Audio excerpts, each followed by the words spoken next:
નમસ્કાર, હું છું ડૉક્ટર રસિક પરમાર. મિત્રો, ખૂબ જ સહેલું છે બ્રાહ્મણ દલિત થવું, ક્ષત્રિય પાટીદાર થવું, હિન્દુ મુસ્લિમ થવું, ઊંચ અને નીચ થવું ખૂબ સરળ છે. અને એટલે જ આપણે સૌએ ખોટા ઘમંડમાં રાચીને આપણા જ હાથે આપણો વિનાશ નોતર્યો છે. પરંતુ સૌથી અઘરું તો છે માણસ થવું. આપણે માણસ ન થઈ શક્યા એના પરિણામો આપણે તો ભોગવી જ રહ્યા છીએ, પરંતુ આપણી આવનારી પેઢીઓ પણ એના પરિણામો ભોગવવાની છે.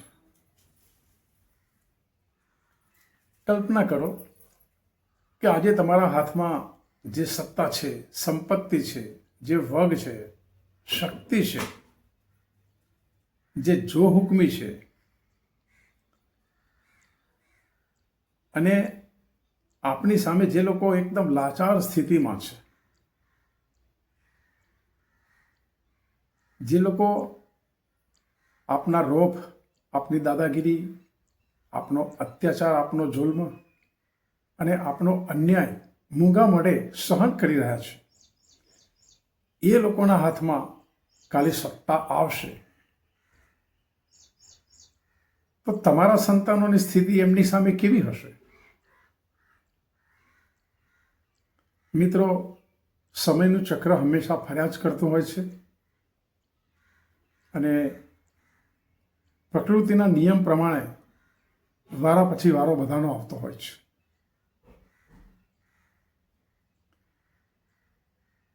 ટૂંકા ગાળાના સ્વાર્થમાં આપણને ઘણા લાભ મળી જતા હોય છે, પરંતુ એ લાભ કાયમી નથી હોતા.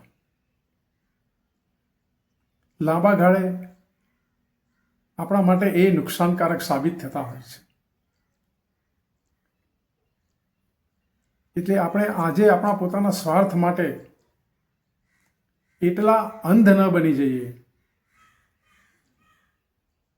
કે આપણી આવનારી પેઢીઓ